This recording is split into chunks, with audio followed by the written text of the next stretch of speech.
Hello, and welcome to the Meditation Movement podcast with the British School of Meditation. In this podcast, we will share all things meditation, including showcasing the wonderful work that our register of meditation teachers are doing all over the country and further afield in helping so many people benefit from this amazing practice. Meditation and community are our two biggest passions, and we can't wait to share them both with you in this space. So sit back, relax, maybe even close your eyes, and don't forget to breathe. We hope you enjoy this episode.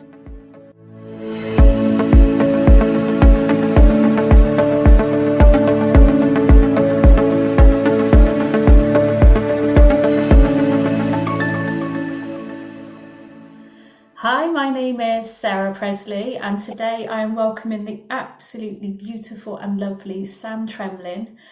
Sam is based out in Yate, which is near Bristol in South Gloucestershire, and she has an amazing business called Kuutch. And Kuutch is all about workplace well-being, and she combines well-being, coaching, business, positive psychology, meditation, and many other things under this heading. So, Sam, tell us a little bit more about Kuutch, because it is absolutely fascinating. Oh, thank you. Yeah, thank you for having me. Really honoured to be on here. So, Kuutch is my baby.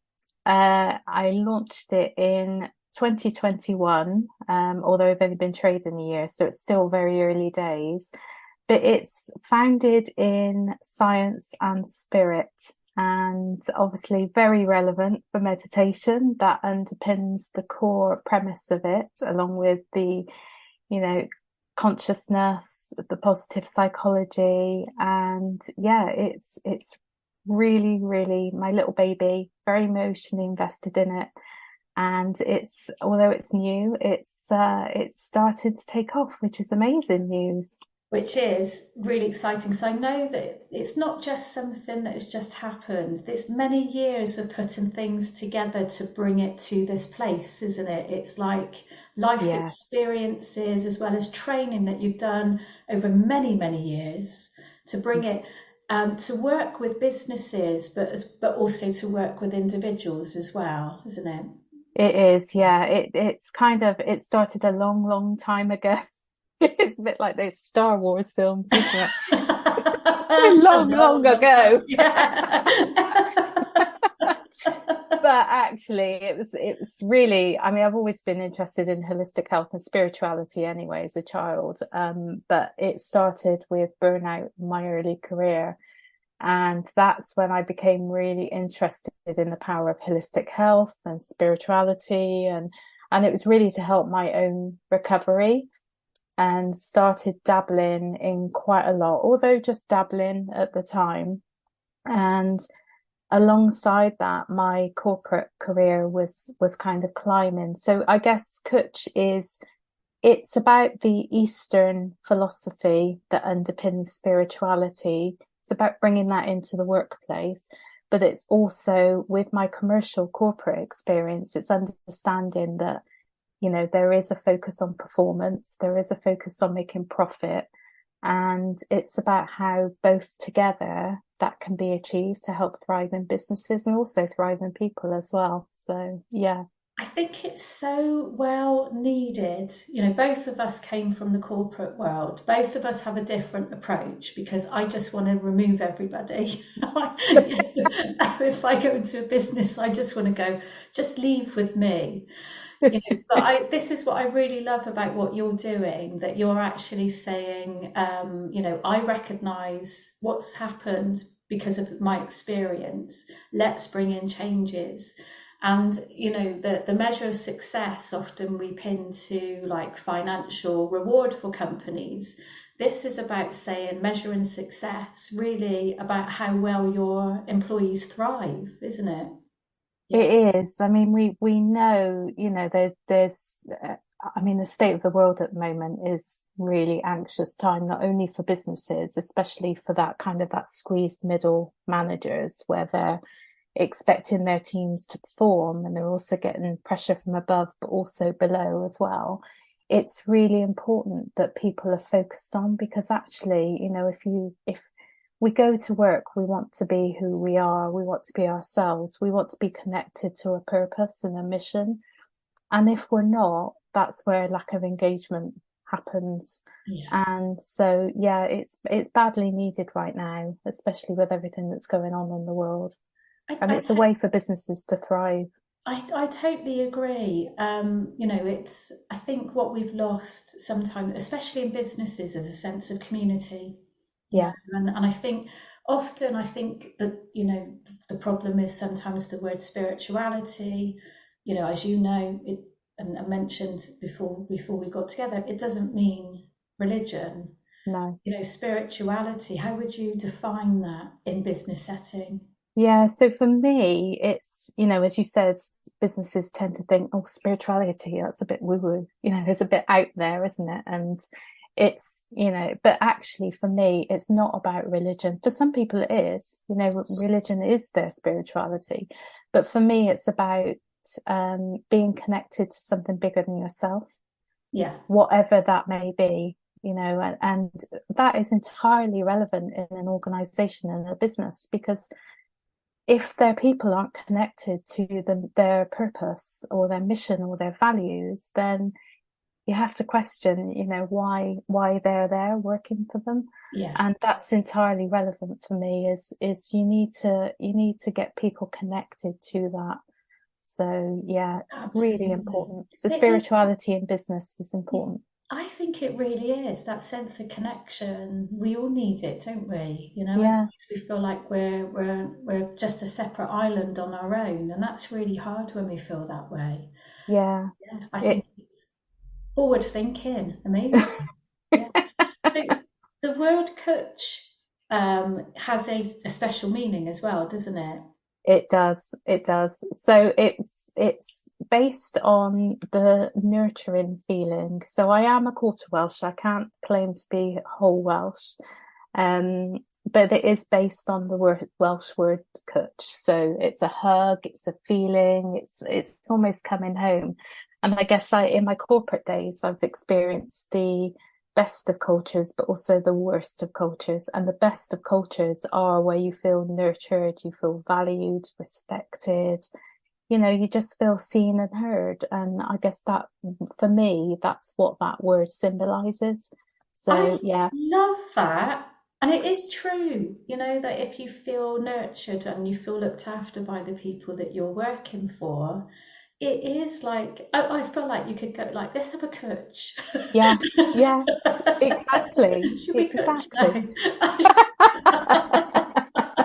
It's just that little Kuutch, isn't it? It is. It just the word, it just, you can feel it, can't you? Yeah. I love that. So you've got 6 elements in the way that you work with people. Tell us about those elements. Yeah, so we've got a model. I've got a well-being model at Kuutch, and it's, you know, it's about the well-being pillars. So it's not, you know, it's just one that we've adapted for ourselves. And actually, I use it for my business, but I also use it for life as well. And it's underpinned by 6 elements. So if you think about it, we've got growth. So do we feel that we're growing, we're being challenged on a personal level? You've also got movement. Are we fit? Are we healthy? Are we getting enough movement and exercise? So physical health. It's about emotional health, you know, how are we thinking, feeling and behaving. It's also about, there's quite a lot. Reward. Do we feel appreciated? You know, it's not necessarily always about money. Mm-hmm. It's about, do we feel appreciated and recognized and valued? Spirit, connected to that purpose. Do we feel like we have meaning and purpose in our life? Mm. What have I missed? That's 1, 2, growth, movement. So there's belonging. Yeah. So, you know, especially in workplaces as well, do we feel like we belong? Essentially, you know, if you've got all those elements around you and you're trying to make sure that you've got balance in each of those areas, then ultimately, if you've got a good balance, then you're going to feel like you belong. you know, whether connection, sorry, I missed out connection. So yeah, you're going to feel like you belong either in the workplace, but also in life. You know, if you've got all those elements nurtured, then do we feel like we belong? Do we feel like we're connected to something bigger than ourselves? So yeah. If like the bosses of the company understand this and it trickles down to staff, it trickles then down into home life as well, isn't it? Because It does. yeah, the staff, the employees can take those principles and bring them home with them as well, can't they? Bring them to their children. It just has a knock-on effect, doesn't it? Yeah, it does. I mean, if people are happy at work, then they're going to be happy at home, you Yeah, know. So as you said, it's that ripple effect yeah, of, and I truly believe that workplaces have the biggest impact on our lives. And, absolutely. you know, if we can get that right, then obviously that is going to trickle out and have a massive effect on people's, not only people's emotional and mental health, but also their relationships, their families, their communities.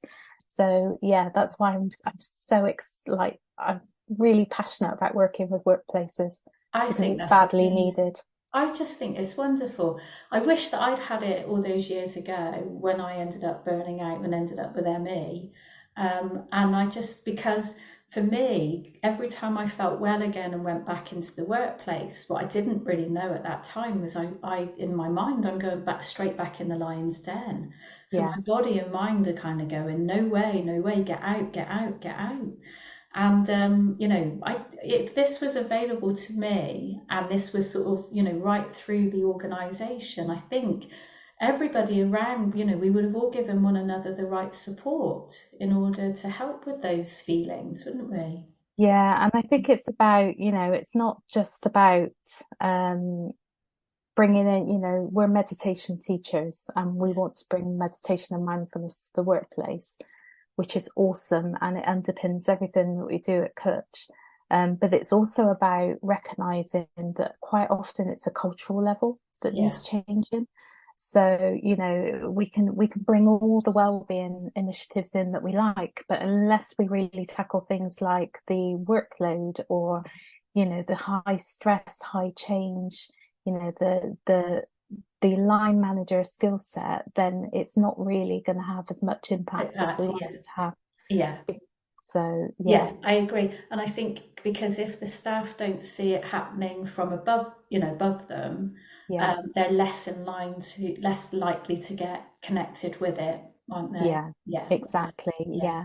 But yeah, it's almost, it needs to, you know, and actually that's where leadership is key. It's why we offer coaching as well, because if you're role modeling that mm, at a leadership level, that it gives people permission to actually take the time out to do things for themselves like yeah, this. yeah. So yeah, It's really important. it's a really important investment, really important investment. So you were touching on like the teaching, the meditation and mindfulness. Obviously, you came and trained with the British School of Meditation. Yeah, And I know that you did lots of research beforehand to make sure it was the right organisation for you. yeah, Is that right? Yeah, yeah. yeah. And what kind of made you land on us in the end? What was it that you felt that sort of ticked the box for you? Well, for me, it was about reputation, and after doing a lot of research, obviously the reputation was the best that I found. So there was three things really. There was reputation. There was the fact that it was local to Bristol Yeah, because I really wanted face to face. yeah, And obviously I knew you and I connected with you, which was really the deciding factor. Ironically, we did our training in lockdown. yeah, online in the end after all of that. After all of that, because when I initially spoke to you, the timing wasn't particularly Yeah, right. And then we did it in lockdown. But I have to say, even in lockdown, that experience was amazing going through the training. Um, so yeah, it was that really. It was the reputation. It was also the fact that you were local to me and I knew you and connected with you. But also it was something really that I could incorporate with my other modalities as well. So that's the reason why I went for the British School of Meditation. yeah. What Yeah, was the bit of the training that really kind of that kind of made you go, wow, I'm really glad I did this? the neuroscience. Yeah. Oh my God, it blew my brain. Yeah. And the fact that, I mean, the one thing that I talk about all the time in my business and in everything we offer is that stress response, relaxation response, Yeah. because it is just like, just knowing that for me changed my life, Yeah. quite honestly. And, I use it all the time because I am a bit of a neuroscience geek anyway. I'm very into things, obviously I'm very spiritual, so I'm very into things like Joe Dispenza, quantum physics, the interconnectedness of us all, the mind, body, spirit. But for me, understanding that science is only just catching up to what we knew 5,000 years ago was just incredible. Yeah. And yeah, so Yeah. that was the best bit. But Yeah. it's proven, it's like, Yeah. it's not just, we're not just kind of going, oh yeah, when I do this, my immune system can remain strong, and it's proven, Yeah.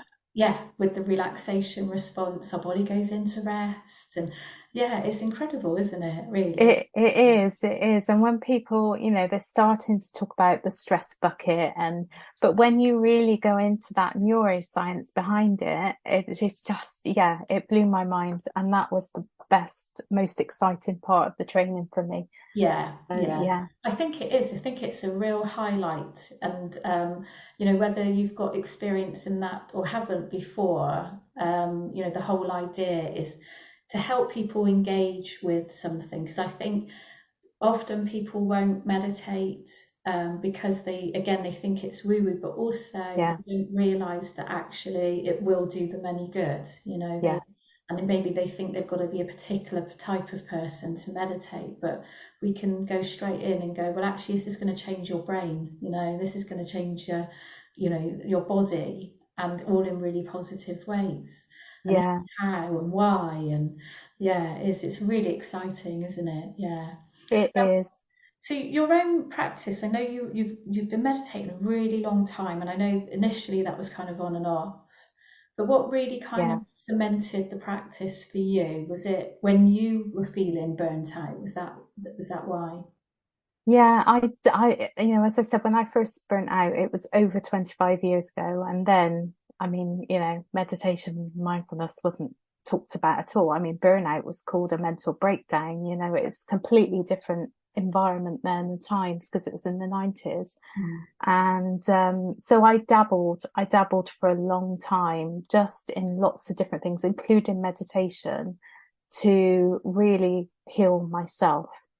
And I guess I burnt out again about 6 or 7 years ago and started to really take it a bit more seriously, because the first time I completely ignored the signs, and then Yeah. the second time I ignored the signs of burnout again. Mm. So I think that's when I really started to take it more seriously and start to not necessarily look at the research, but really focus on how it helped me keep me balanced on a daily basis. So yeah.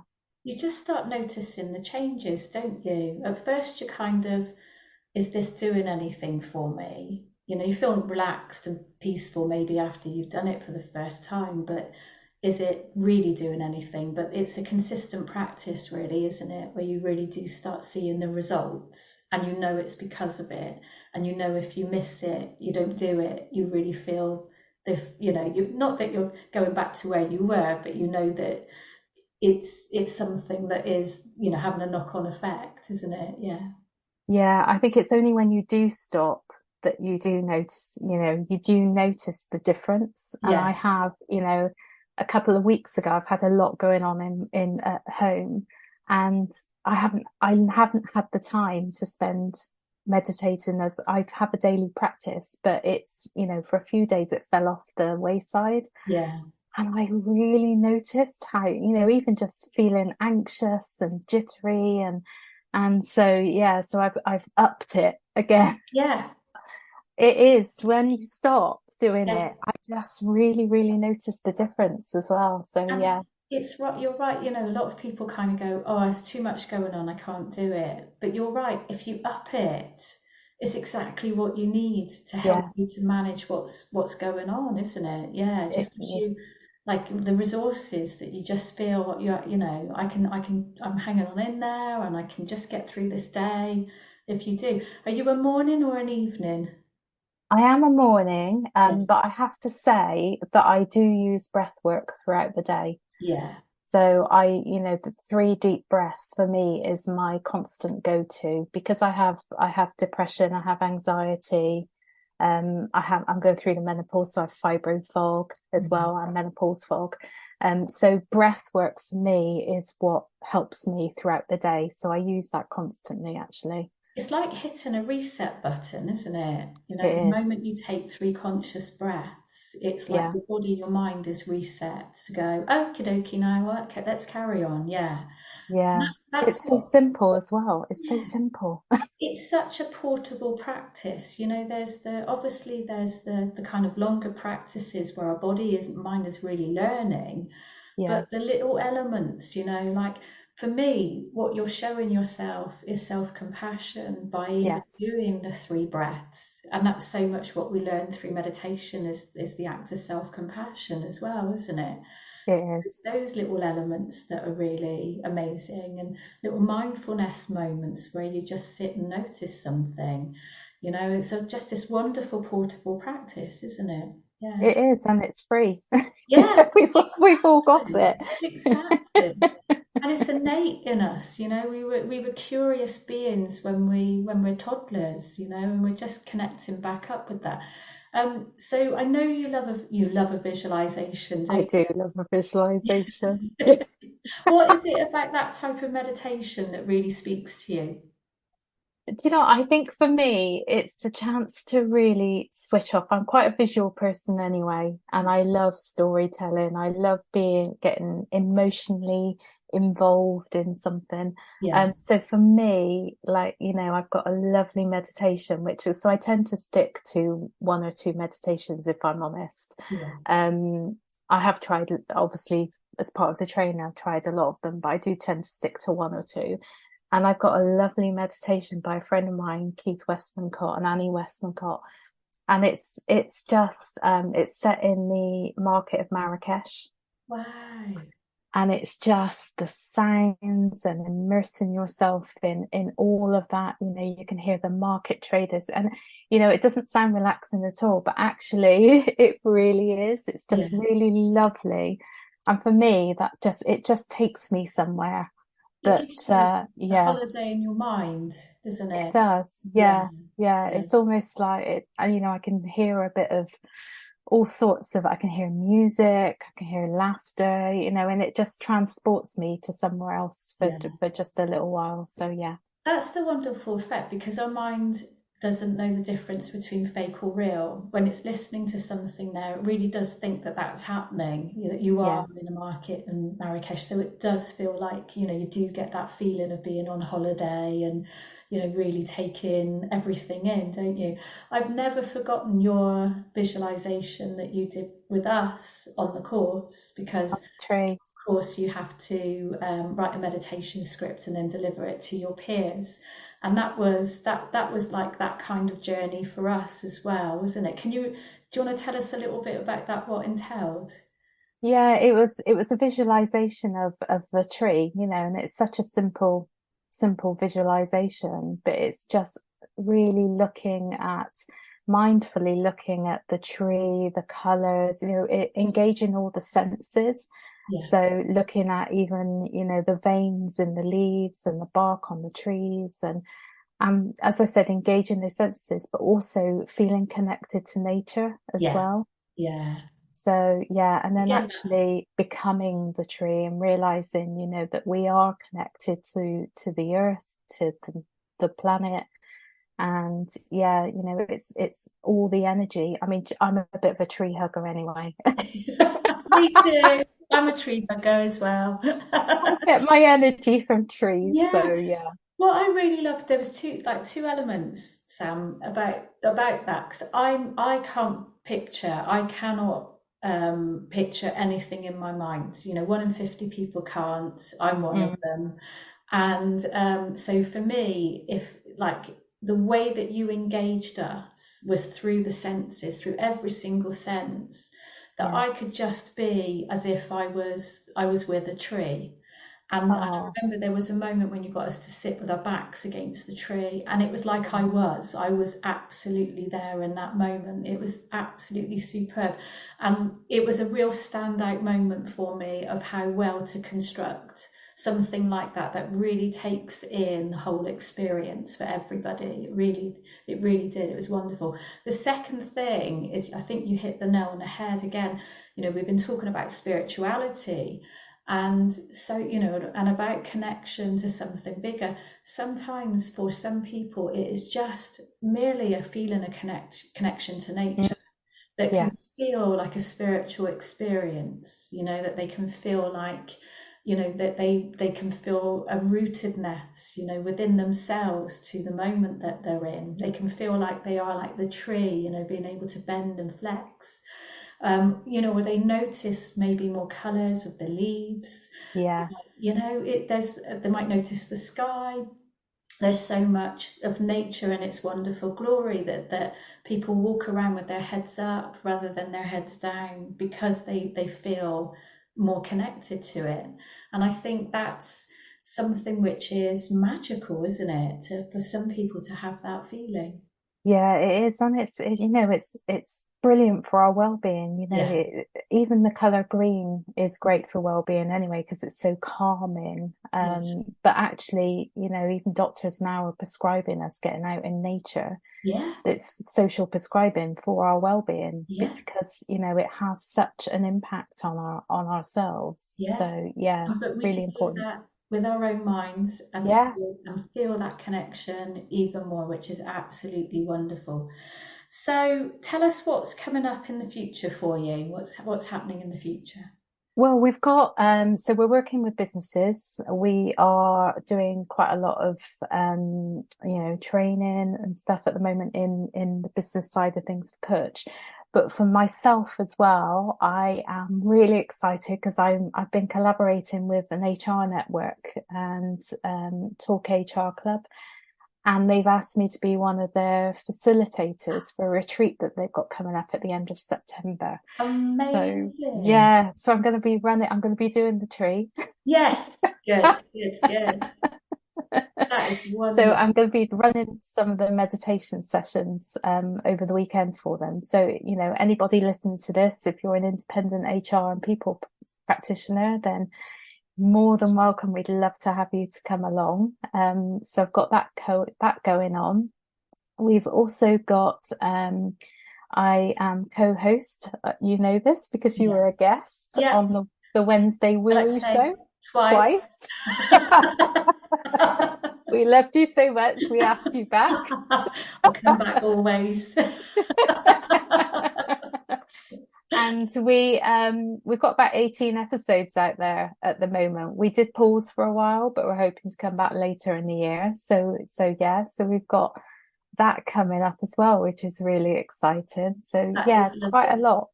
And you partner up with a lovely lady with that. And was that a chance meeting as well that you had? Yeah, with Yeah. Jeline, and it's Jeline Sinclair, and she and I met on our coach training because I trained down in London to be a coach, and we had a niche in wellness actually, and so we met, and we didn't speak for a few days because you're put off in groups, but there was a connection. There was a connection, and it goes back to that connection, Yeah. spirituality, and then when we did connect, it was just, oh my God, it was amazing. So yeah, so we both run the podcast together. She's my spiritual sister. And do you know what? As a guest, you really feel that there's a sense of the way that it's almost like you don't interrupt one another. There's like you weave the conversation. It's like one makes space for the other. And as a guest, I felt really special every time, Oh, twice. we might ask you back again. Oh yeah. I would be willing. Let's just make it all about me. Yeah. Well, you've got your new book, so you can come back and talk about that. Which both of you kept going, come on, when's it happening? When's it happening as well? So yeah, you've definitely got to listen to Sarah's episodes. Oh, lovely. So when you're out teaching meditation, what is your favorite? I know obviously you like the neuroscience, but what really sort of lights you up? What's the bit when you feel like, yes, this is happening? Well, do you know what? I love connecting with people and hearing their stories anyway, and hearing about their own healing journeys or their well-being challenges. But what really, for me, gives me that little, oh, that's amazing, is when people come to meditation thinking, oh, I can't do it. I just can't do it. And being able to normalize that is perfectly normal. And I think it was you that taught me that on the course, saying that's okay. It is non-judgmental. Yeah. And for me, that reflected my own journey. The reason why I dabbled with it for so many years was because I was constantly telling myself that, I'm not a guru, I'm not doing it right. You're just, there's all these thoughts, I can't stop them. Yeah. And for me, that's what I love. I love seeing people realize that actually, it's just like going to the gym. Yeah. It's just practice. That's all it is. Yeah. And it's so, it's for me, that's what I enjoy the most, yeah. I think. And because you understand that there is all of that chatter and judgment and things like that, you can then really pitch empathy towards those people and sort of say, I know what that feels like. I've been in that situation, but I also know that you're doing it fine, and you can give that assurance. And I think so much, about being a meditation teacher is all about that reassurance, isn't it? And you can't get that from an app. No. You can't get that from listening to a video. You need a human being in front of you that when you finish the meditation that can say those things, isn't it? Yeah. It is. It's that reassurance to say, it's okay, that's fine. What you're doing is fine. Yeah. And that's how you get better. That is how you get better. And the fact that, meditation can be classed as a bit elitist, I felt like the weakest link. But if I'd have known that years and years ago, that what I was doing was right, there is no right or wrong. It's just what's right for you. Yeah. And oh my God, I probably would have done a daily practice a lot sooner. Yeah, and that's it. And that's that again, we're coming right back full circle because it is about that human connection. If you've got a human connection with you and somebody saying, brilliant, well done. Yeah. Your mind was wandering. What did you do when you realised, oh, I kept bringing it back? Exactly. You're training your attention. You're training your brain. Brilliant. And like you said, it's like being at the gym. You've got to keep doing that thing over and over again for your body and mind to go, oh, this is what happens, isn't it? Yeah. It is, and I think it's that connection, and that's what I love about teaching people. Oh, and I know that you're a wonderful meditation teacher, absolutely wonderful. Oh, thank Kuutch you. is just a super, super idea. I absolutely love it, and I'm so excited about the future. Sam, you are a trailblazer. Oh, I can't even speak now because I'm so excited.